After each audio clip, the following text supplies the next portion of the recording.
what is a healthy heart, and what are the different components of what makes up our cardiovascular system. We will have a small bit of theory on how yoga helps vis-a-vis our heart health.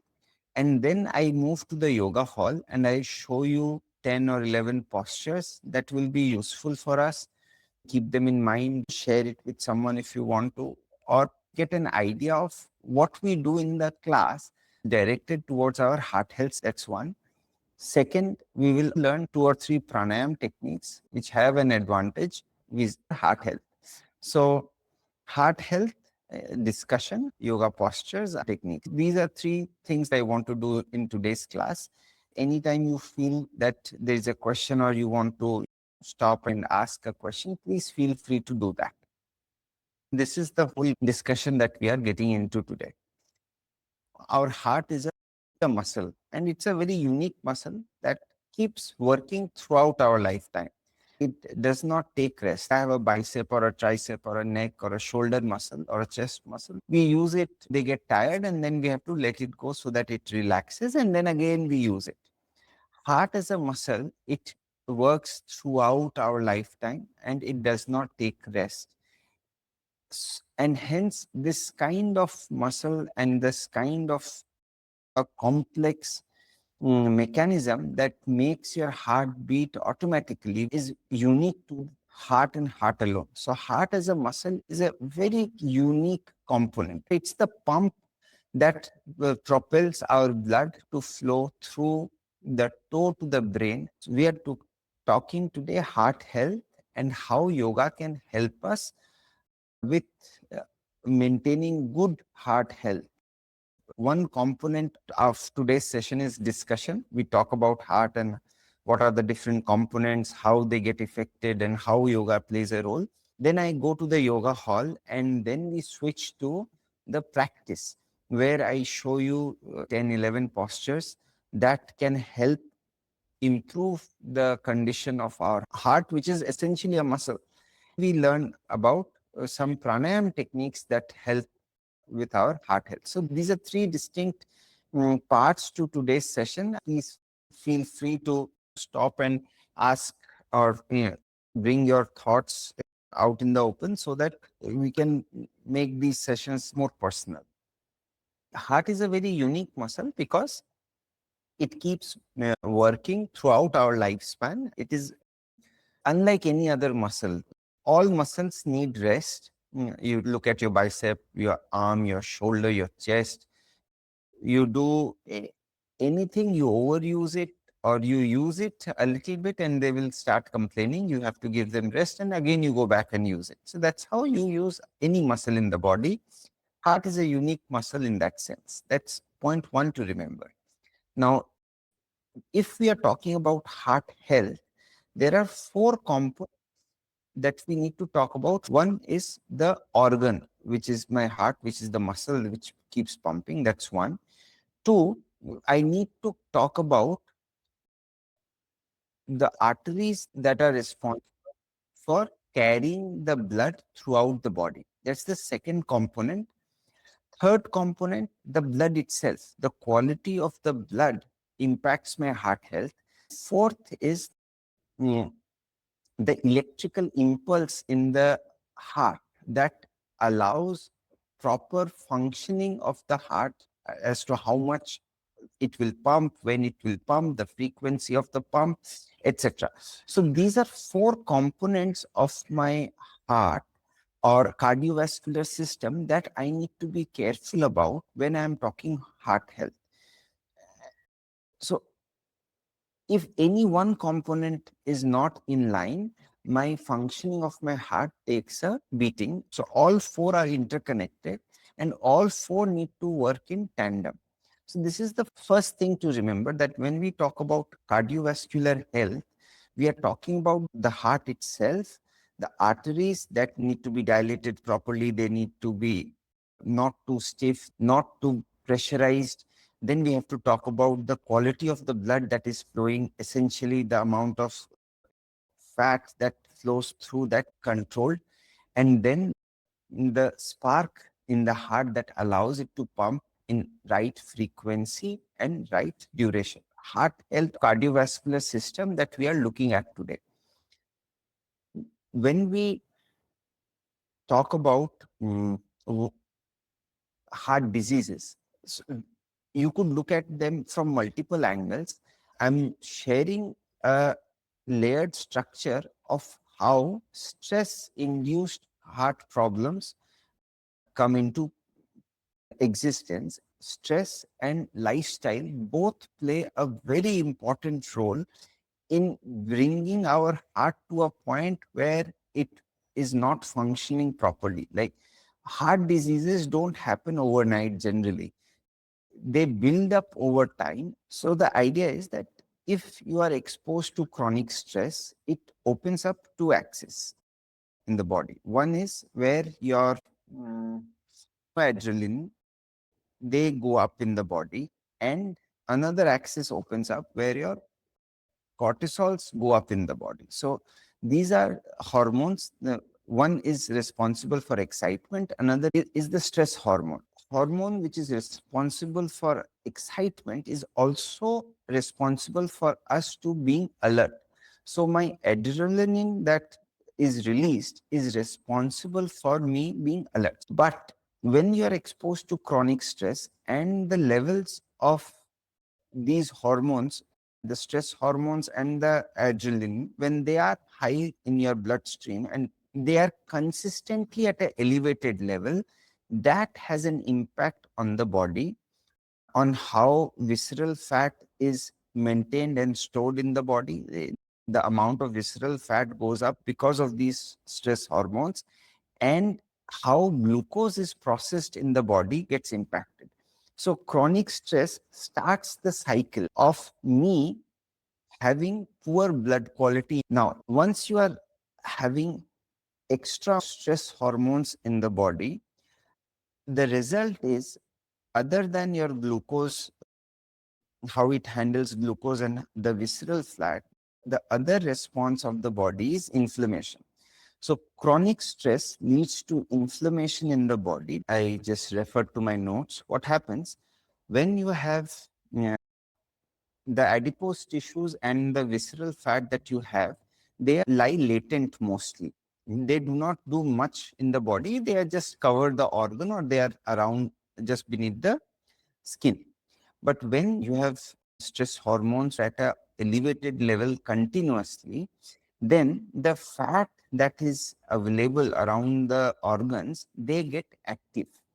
Once the fat around the organs, they get active, they start secreting something called IL-6, which is a pro-inflammatory uh, signaling protein. So that gets released. So the fat around the organs and the adipose tissue that we have, which is supposed to just lie there, they are not supposed to do much, that releases something called IL-6 in the system. When that IL-6 travels to the liver, another substance is released by the liver, thinking that there is injury in the body. Because there is inflammation, fat gets activated, fat releases IL-6, which reaches the liver, which thinks, because IL-6 has reached me, there is an injury or there is some kind of an infection in the body. So to prevent that injury or infection, which is non-existent, the liver releases something called C-reactive protein. When that C-reactive protein gets released, then another cycle starts where, where there is something called TNF alpha that gets released in the arteries, and it starts gobbling up the damaged cholesterol that is available in the arteries. If the release of TNF did not happen, the gobbling up of cholesterol would stop after a while.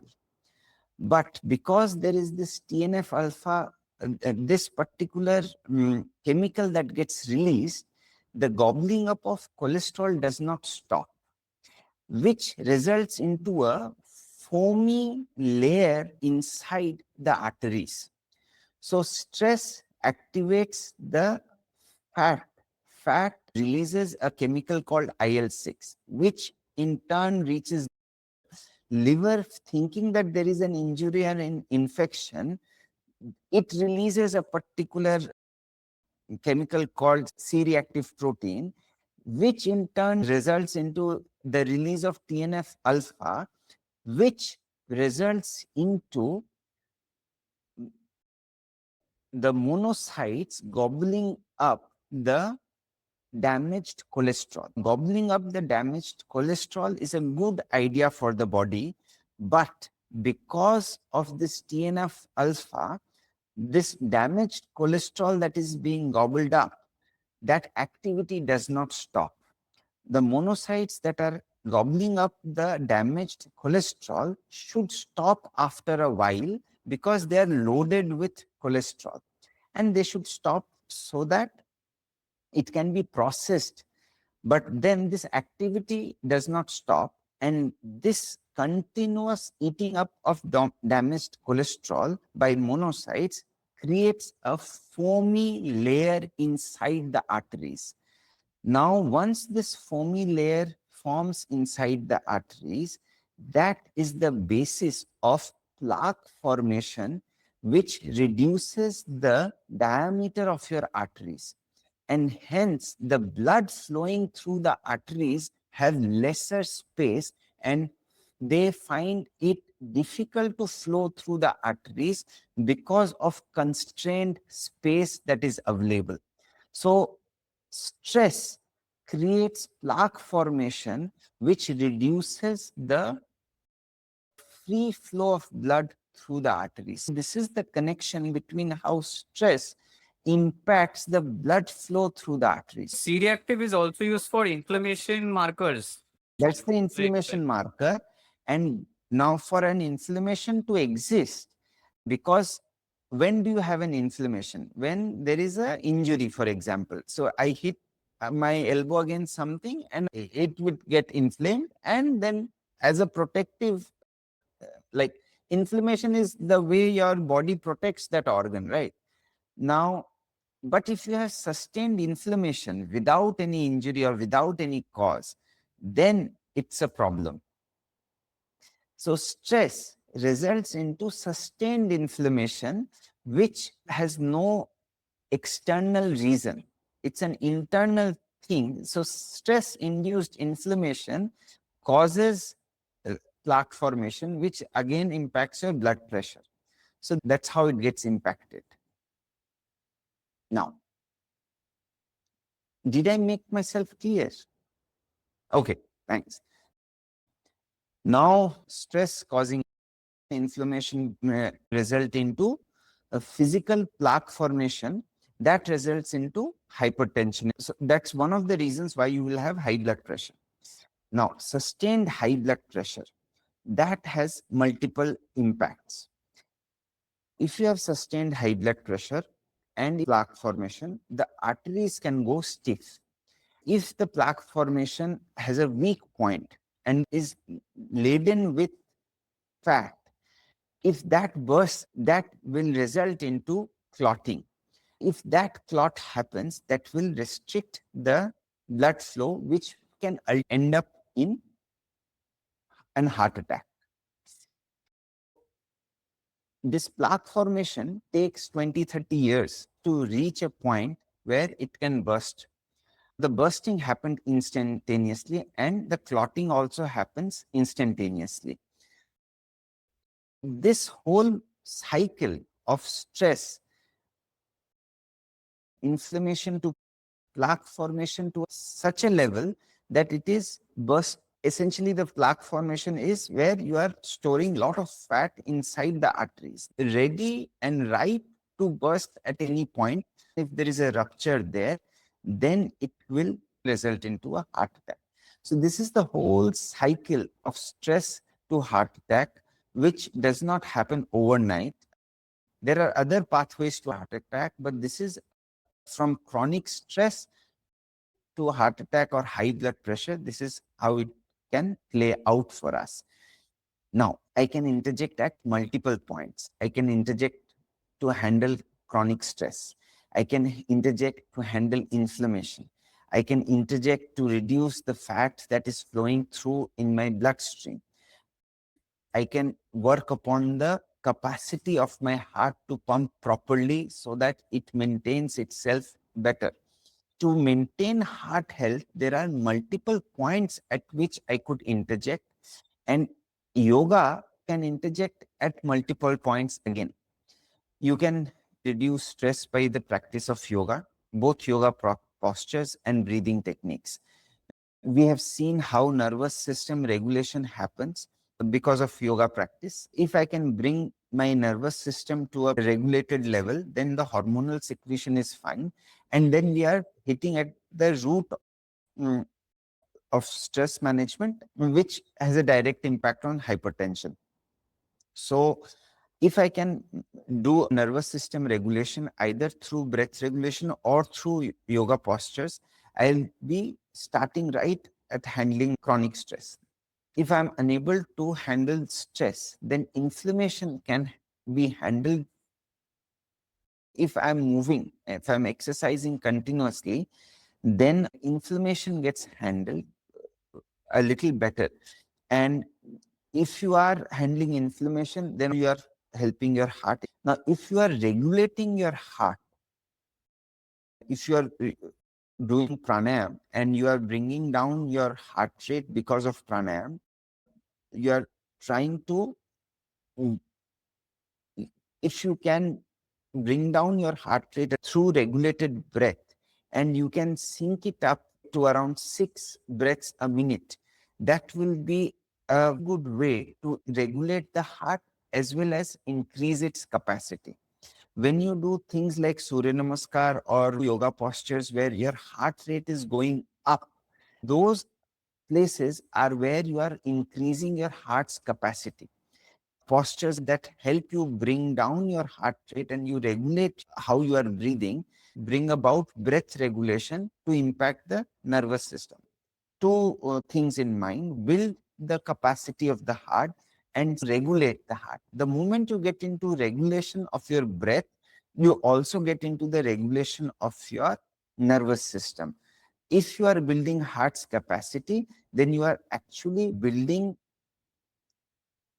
your heart's capacity to respond to different situations. If there is something to be stressed about and your heart is responding to that stress by breathing in a certain manner, then that stress induced change in your breathing capacity or how you are breathing gets reflected in the heart rate, which is a good thing. But if there is a sudden reason to be stressed, you are breathing in a certain manner, which is not in cognizance to the external stress, then that imbalance is something to be worried about. There is a word called heart rate variability, where if your heart rate varies because of external situations and there is adaptability in your heart rate, that is a good sign for us. For my heart to be more adaptable,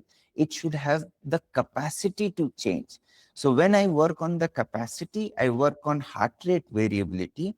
And if I am regulating my breath either in pranayam or by when I'm doing a slow and deep yoga practice, then I am regulating through my breath the nervous system. So this is the two-pronged attack that yoga takes to actually help my cardiovascular system. Any thoughts or comments, please? This is an introduction or a beginner's guide to how we should look at heart health. When we are looking at heart health, we should look at the quality of the blood. If it is too thick, if the volume of the blood is more because of the salt intake, or if the cholesterol is too high because of the fat intake, these can be regulated through lifestyle changes, which includes adding yoga in your practice. This has a direct impact on the health of my arteries, which can become stiff, which can have plaque inside them.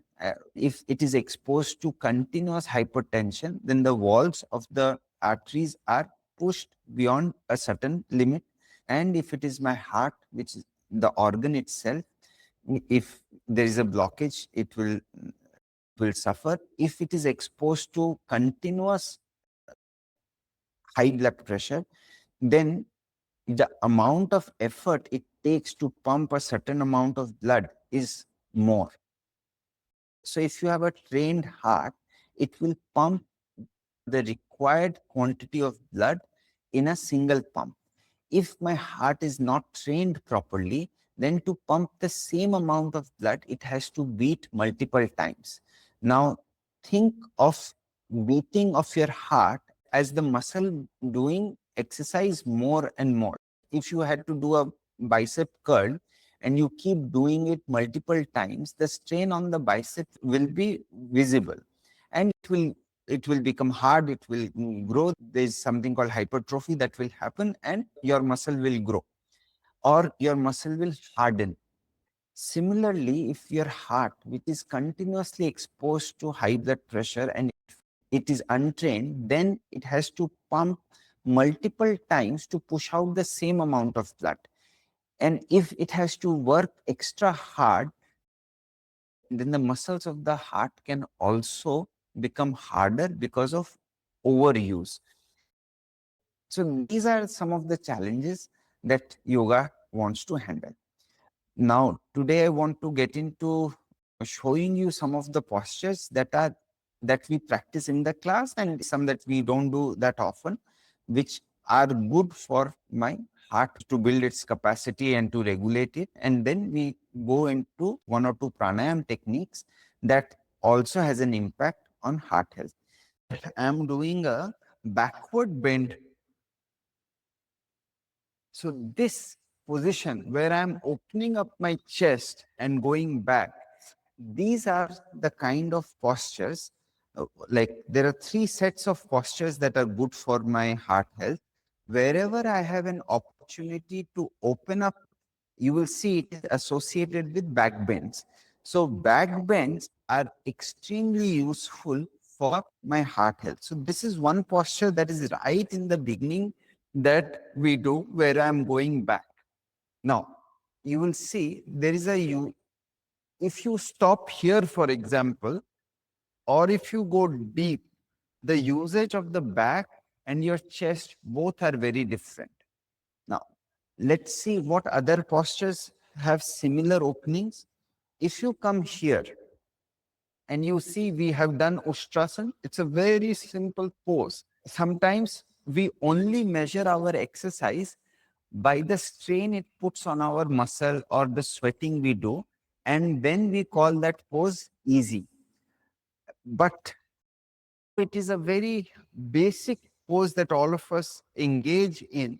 It has an impact on the heart, which is similar to what we did standing. Now, if you again come up, you see there is this Dhanurasa that has a positive impact. There is a stretch because my shoulders are going back, and this gives me an opportunity to push the chest muscles forward. Arm goes up and you are pulling the chest muscles. This also will have a positive impact on the chest and the heart muscles. So Dhanurasana and any kind of backward bend.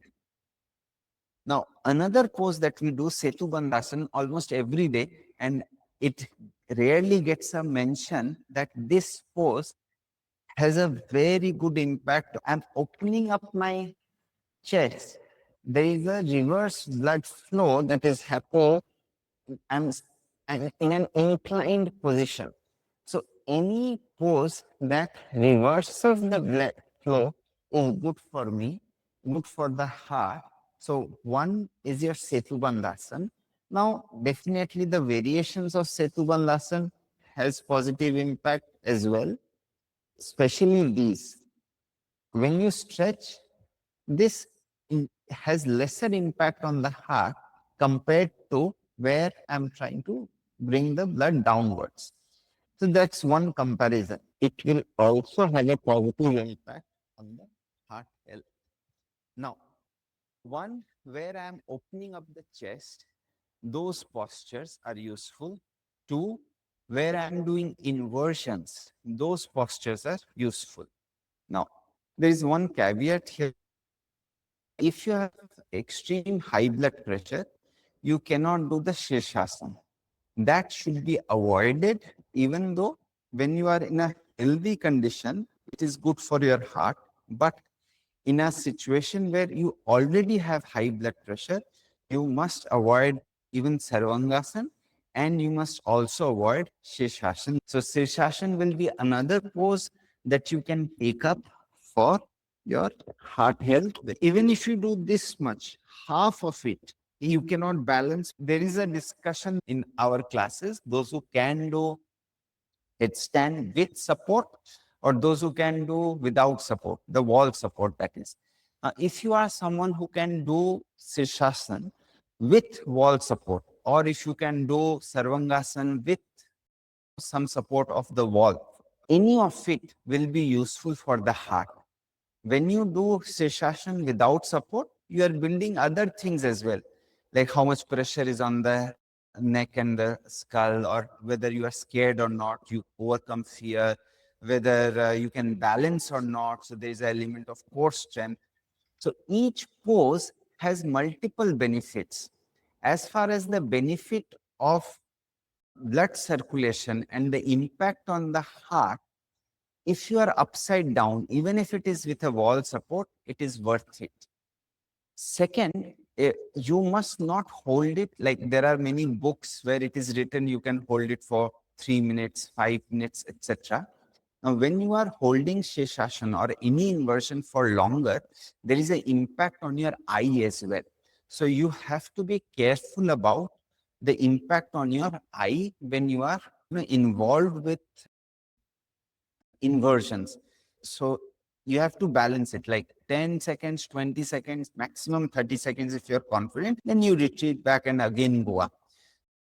So inversions. If you opening up of your chest and your inversions, these are two things that have very good impact on regulating your heart.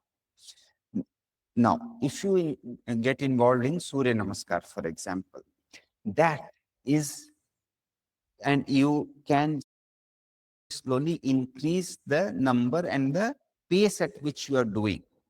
So if I get into Surya Namaskar, it has multiple things together where I am using my body. If I do that continuously for say 11 times, then you will see that heart rate has gone up. Just will go. That again is very good for the body because you are increasing your heart rate ever so slightly and in a regulated manner. Now, this one, by changing the position of your heart against gravity, Tula Dandasana, this increases your heart rate just by bringing the whole body parallel to the ground.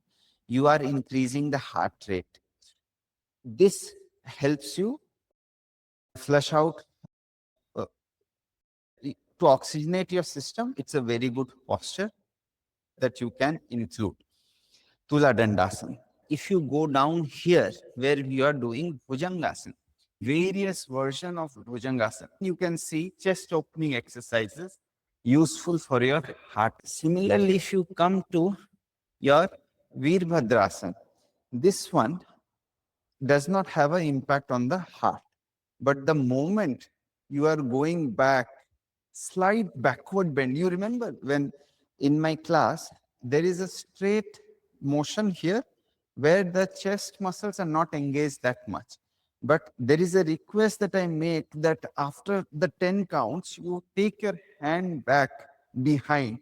This backward bend increases the usage of your upper body, which has an impact on your heart. Now that we have added this, also engages your muscles of your heart. These are postures that you are already doing in class that help your upper body, your chest muscles, and your heart. If there is a downward movement, like inversions, then you can go down and get your chin to the chest. You will see your heart rate goes up when you are doing this. So downward movement can also increase, but when you do head to knee, only if you have too much resistance, then only your heart rate increases, otherwise not. These postures are useful. Say, for example, somebody is not into yoga and uh, is of a certain age where they cannot do such postures. Then what they can do, they can either stand and push the chest out like this. We do in the beginning, you will see we do this movement as a warm up.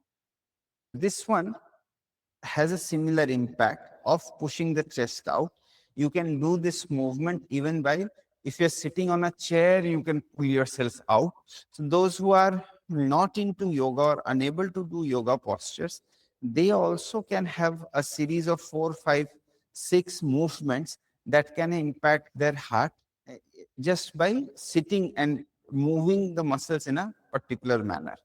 So these are few things that you could use. Another pose that we have, I remember this movement, opening up of your chest and your heart. Modern life has made the posture constrained and constricted. Like when you're working, your shoulders are like this. When you're reading or looking at your screen, your shoulders are like this. Movement helps your heart quite a bit. Squats, push-ups, any kind of activity, these are all yoga postures more towards breath regulation and opening up of your chest so that the functioning of the heart gets better. If you're doing squats or animal flow or things that take your heart rate up instantaneously within 2, 3 minutes, 4 minutes, you are sweating and your heart rate has gone up. That is where you are building the capacity of the heart. So you have things like running, swimming, fast walking, skipping. So these are all things that are good to build the capacity. Similarly, squats, push-ups, any kind of body weight exercise, that also builds the capacity of the heart. So one is your regulation and one is building capacity.